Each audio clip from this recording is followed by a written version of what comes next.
Uden jul vil december bare være en kedelig grå måned.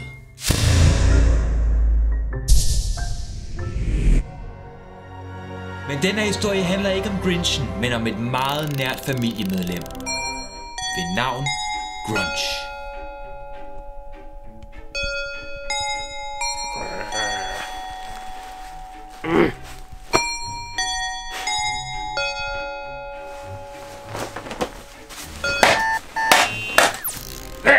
Herr Grunch! Herr Grunch! Herr Grunch, vågn op! Vågn op, Herr Grunch! Jeg håber, det er vigtigt. Men Herr Grunch, du har sovet over dig. Hvad år har vi? Det er år 2023, Herr Grunch. Måned. December, Herr Grunch. Jeg har prøvet at vække dig siden den 26. november. Dato. Det er den 3. december, Herr Grunch. Så er vi travlt, Thomas. Jamen, Herr Grunch, jeg har allerede lavet alle forberedelserne. Herr Grunch! Herr Grunch! Herr Grunch!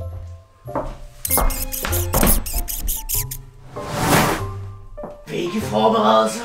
Altså, i mappen, som indeholder informationer på, hvem julen skal ødelægges for, er det første navn, og det står jo i alfabetisk, det er familien Arby.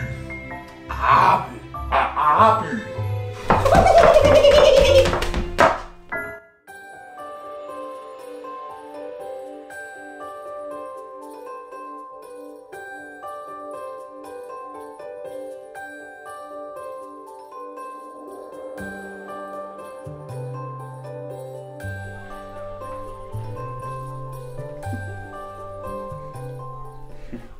Far, jeg tænkte egentlig på, om vi havde købt min julegave nu. Ja, selvfølgelig har vi det. Og ved du hvad? Farmand er bedre til at finde julegaver end julemanden, du. Far er ligesom blevet for gammel til at tro på julemanden. Jo, hvis ikke du tror på julemanden, så ved du godt, hvad der sker, ikke? Næ, hvad sker der? Ja, så kommer Grinchen og ødelægger julen. Far, han kommer jo heller ikke. Nej, okay. Han blev kørt ned ad et rensdyr sidste jul. Hvad? Seriøst? Far, jeg laver ligesom sjov. Nå. Ja, okay. Skat, jeg mangler mel til vaniljekransene. Ja, jeg skal nok. Kraftedeme, mand. December måned, ikke? Så skal hun til at bage vaniljekranse, brunkager, pebernødder, kransekager, honningkager. Og lave risengrød. Hun laver fandme ikke andet i december. Ja, får jeg mit mel? Ja, undskyld, jeg kører nu. Kraftedeme. Det er sgu da din mor. Det er din kone. Ja. Julekager. Alt muligt, mand, hele tiden. Og så skal hun finde vaniljekransene frem. Og jeg skal ned i kælderen og hente det ene og det andet. Og det var mel, skat. Ja, undskyld, skal jeg køre nu? Hvor fanden er min sko? Sonja har vel spist den? Den dumme køter. Hvad fanden har jeg? Gummistøvler, mand. Så, vi ses, skat. Lorte dør.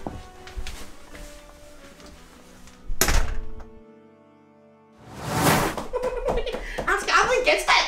Og åbne hus. Ja, selvfølgelig, Herr Grunch. Jeg har modtaget den. Undskyld, Herr Grunch. Det var nissen, der havde valgt at sende den. En stikkende sko. Perfekt. Min dumme onkel. Det er Quinces stød. Det snart blev gengældt.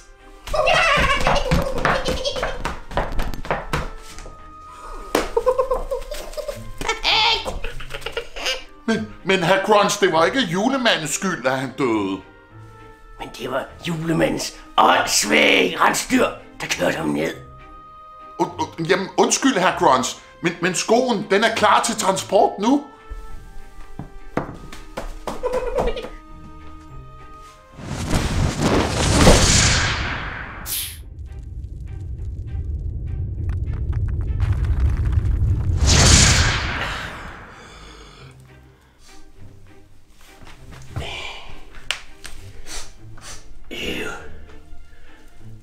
Lugter af kran og jul.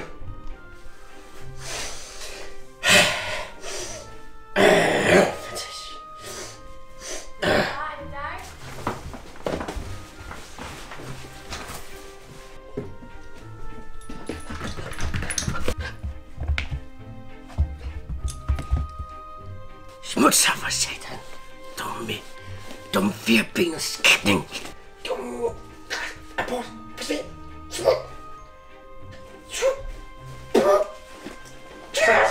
Dum. Forsvind. Og luk døren efter dig.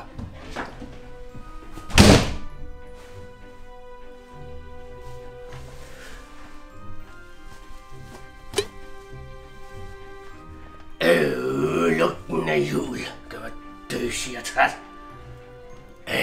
Jeg er nødt til at finde et andet sted, hvor jeg kan udtænke min onde plan.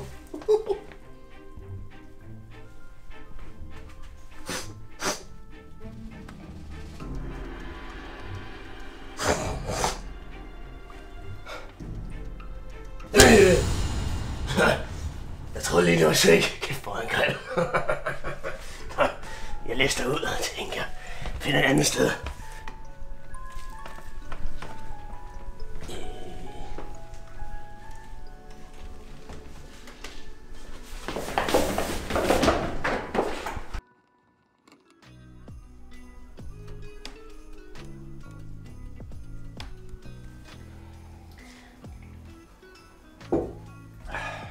Hvad skal vi så lave i dag, skat? Vi kan tage en tur i skoven, Sonja. Kommer an på, om det regner. Jeg gider ikke, hvis det regner. Det gider jeg heller ikke. Ja. Vi kan så ud og se, om vi kan finde et juletræ. Det er en god idé. Og vi kan tage Sonja med. Nice. Ej, må jeg ikke fælde juletræet så? Nej, det vil jeg da selv. Ej, far, det er mega unfair. Men jeg betaler jo for det. Okay. Selvfølgelig må du det. Jeg driller sgu da bare. Du driller hele tiden, far. Det er pisse irriterende. Gabi, det sprog gider jeg ikke at høre på. Du skal snakke ordentligt. Ikke alt det banneri. Du banner selv ligesom. Ja.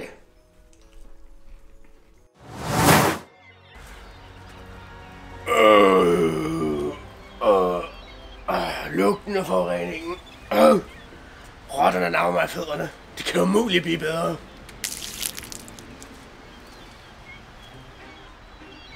Det tror jeg helt fejl.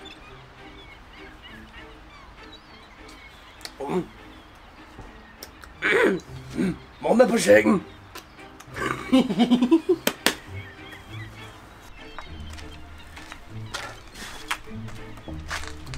Hvad fanden? Jeg troede ikke, det var madaffald, det her. Hvad? Forstyrrer du mig midt i morgenmaden? For satan. Kan du ikke også stå stille? Jeg prøver at så slå dig, ikke også? Jamen for helvede. Ikke i kugleværket. Stå stille, siger jeg til dig.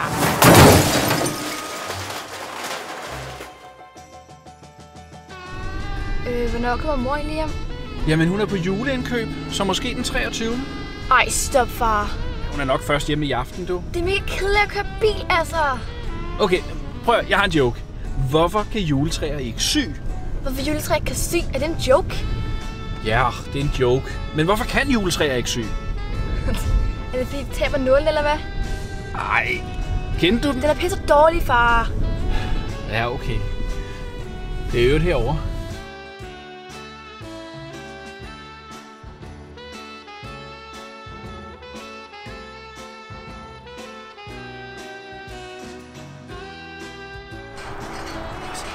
Det er sgu da pænt. Der er også træer heroppe.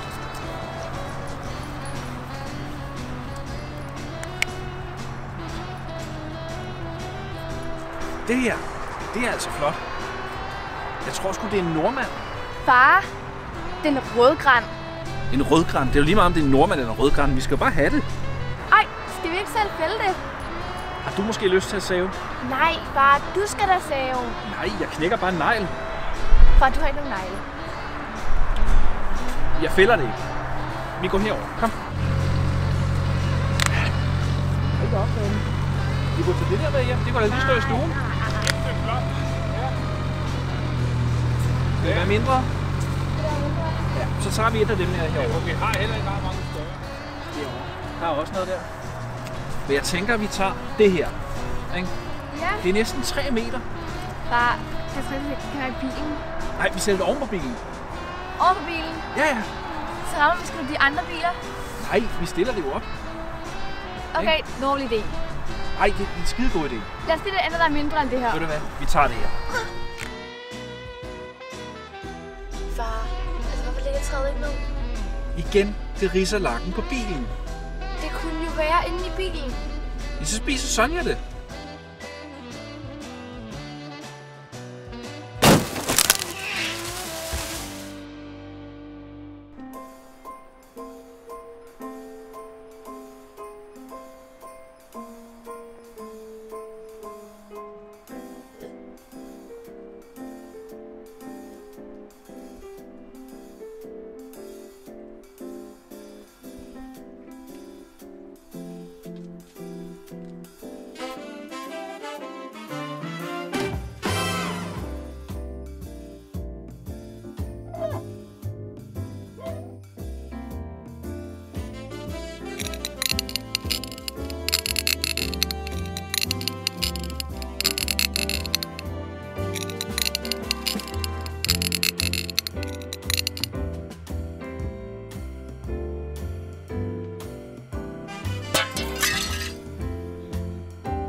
Det er for noget.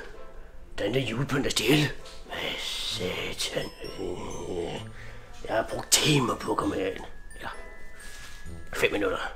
Men hvad nytter det? Altså...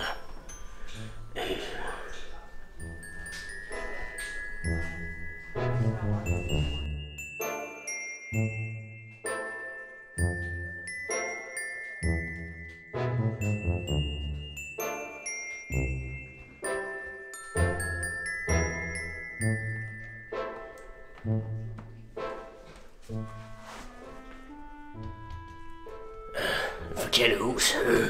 Ja, jeg genkender sgu ikke de stemmer der.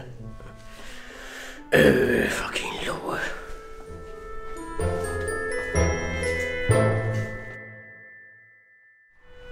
Så bare lad være med at sige noget til mor, ikke? Du skal også stoppe med det fucking juletræ. Ja, men jeg kan ikke klar for det fandt af. Der er lidt dumme bro, altså. Ja, du snakker ikke med det. Nu har jeg chancen til at brænde deres juletræ til aske. Spis deres julemad. Og lugte til deres... Det lugte skræk. Altså, hvem fanden er du? Det skulle ikke fastelavn. Hvad for noget? Du skal fandme ikke forveksle mig med et fastelavnskostume. Det kan jeg godt sige til dig. Altså, du må ikke slå på små børn. Altså, hvem tror du lige, du er?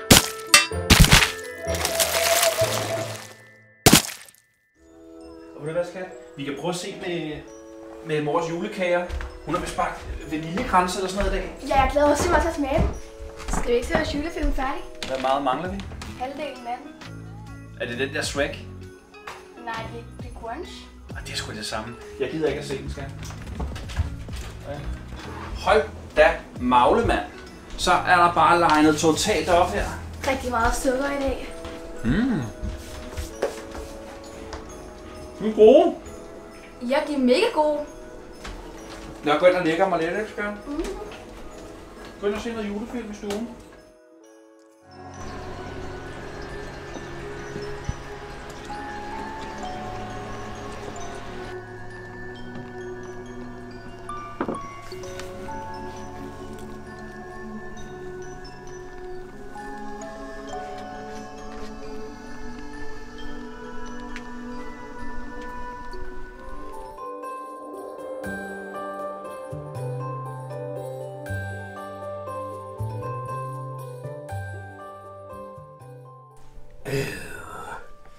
Hvor er det et irriterende individ.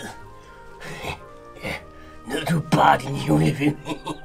Nå, det skulle da flot, det kunst det der.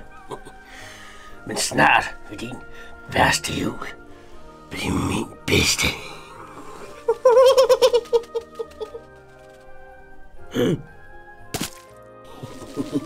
Hun så mig ikke.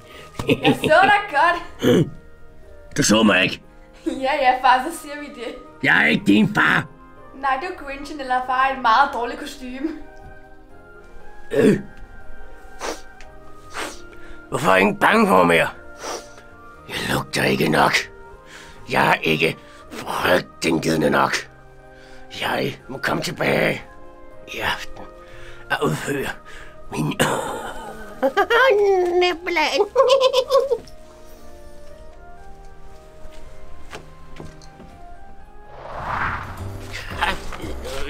Nu er en lortetræ det her. Lorteblade. Kedeligt. Det er kort.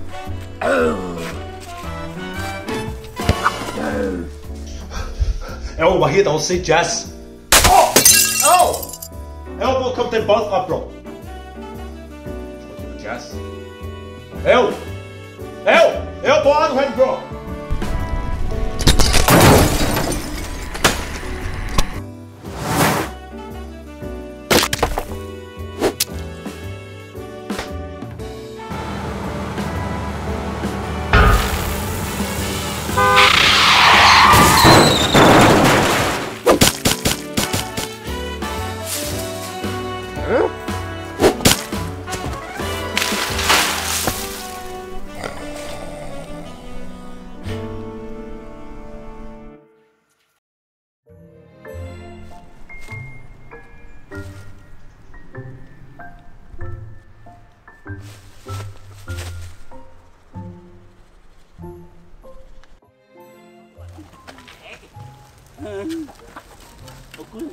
Gud, nej, en grøn agurk.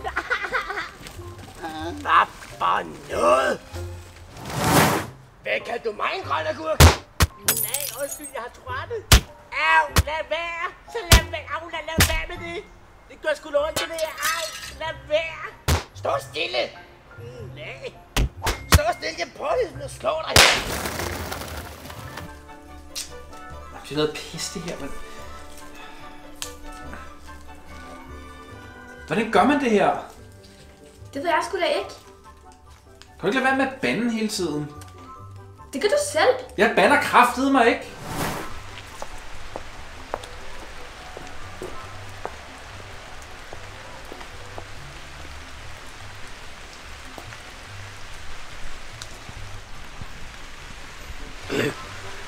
Må ikke resten kan få mig ind?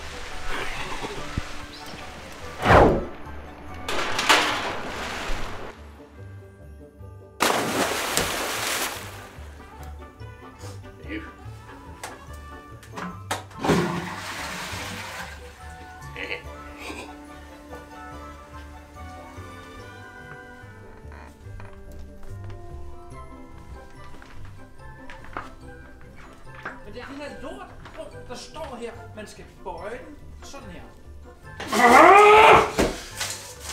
Det her, det siger jeg. Når man laver sådan noget lort her, så skal man kraftedeme også komme med en brugsanvisning, man kan læse. Far, du overreagerer altså virkelig meget, og du er vildt dårlig til at lade julepynt. Ja, det kan godt være, men... Det er ikke julepynt, det er skrald. Det er en slikbutik. Skal du med? Ja, det tror jeg. Kom nu, så gør du pebernødder. Ja.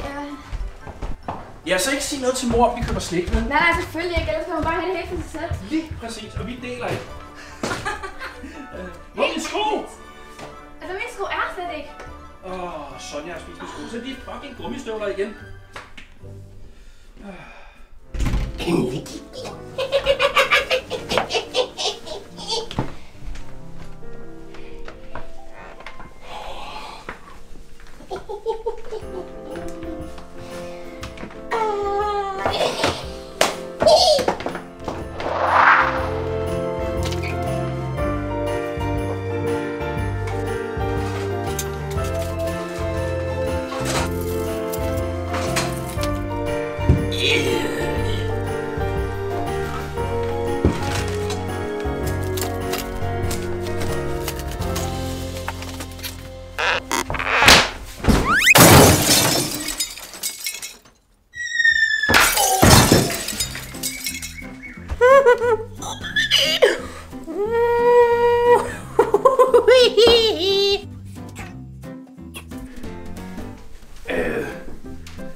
Det lugter stadig af jul.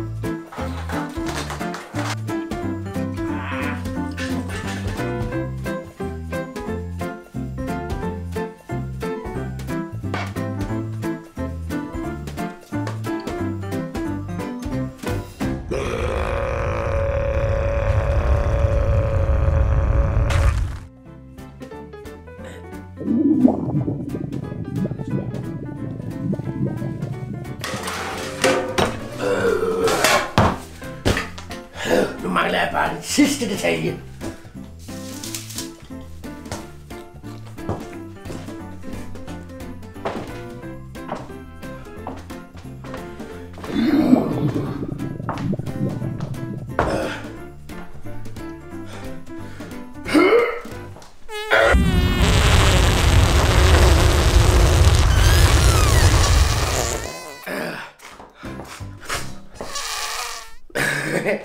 Det er sgu en bedre duft til det.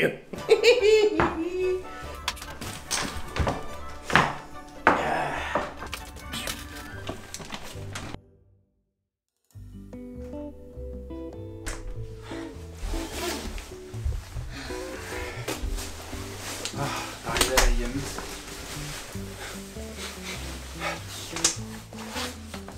Hvad fanden er det for en lugt? Er mor hjemme? Det er ikke hendes lugt. Det lugter brændt og surt på samme tid. Du er sikker på, at mor ikke er hjemme? Far, det lugter så pis og lort. Du er mega tavlig mod mor. Gabi, dit sprog. Gider du godt at snakke ordentligt? Gabi. Ej, far, al julepynten er væk. Hvad for noget? Prøv kom og se. Pis lort, mand.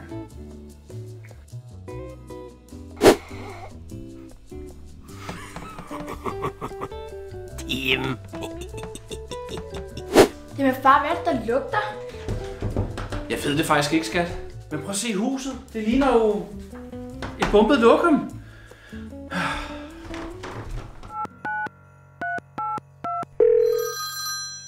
Hvad ved du? Det var en, men du bliver nødt til at ødelægge julen for 24 juleglade mennesker. Hvad? Hvorfor lige 24? Jeg har hævnet Grinchen. Jamen, det står jo i Grinchens manifest, at julen skal smadres for 24 mennesker. Hvorfor snakker du altid om Grinchen? Ja, han var mere frygtindgydende end mig. Mere ond. Han stank og lugtede mere, end jeg gjorde. Men jeg er mere grøn. Men er grunge mere grønt er jo ikke godt længere. Hvorfor ikke? Den grønne omstilling har fået alt grønt til at være på mode igen. Faktisk så fremstår du både grøn og økologisk og sund. Jeg giver op. Få mig hjem igen. Nu. Det kan jeg ikke. Og hvorfor så ikke det? Jamen, det kan jeg ikke. Vi skal bruge skoen, og den er blevet væk. Thomas, du er fyret. Nå, jamen, så er jeg jo fri. Endelig. Er det fedt, de nødknækker her? Ja, den ikke? Det er jo ikke dig, der er et juletræ, hva'?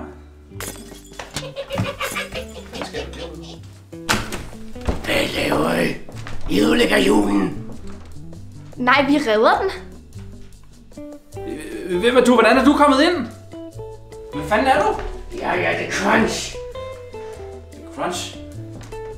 Du ligner The Grinch. Det er min onkel.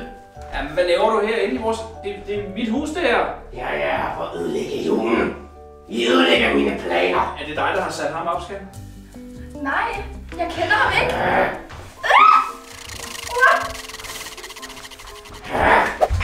Det var en nødknækker.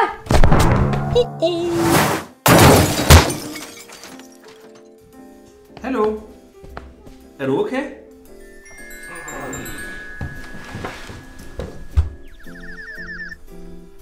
Undskyld, skal jeg ringe efter en ambulance? Far, hvem er han? Hvad fanden er I? Og hvem er jeg? Far, prøv lige at komme. Ja, okay. Hvad så, skat? Jeg tror, det er den rigtige Grinch. Den rigtige Grinch, han findes jo ikke. Jo, han gør. Hvor ved du det fra? Det ligner ham på en prik. Han siger noget crunch. Crunch? Ja, Så må det være den men jeg rigtige tror, han har fået Grinch. hukommelsestab. Så måske kan vi udnytte ham. Og så kan vi få ham til at lave alle de opgaver, mor sætter os til. Ja, rigtig god idé. God idé, far. Jeg føler mig så ond. Se.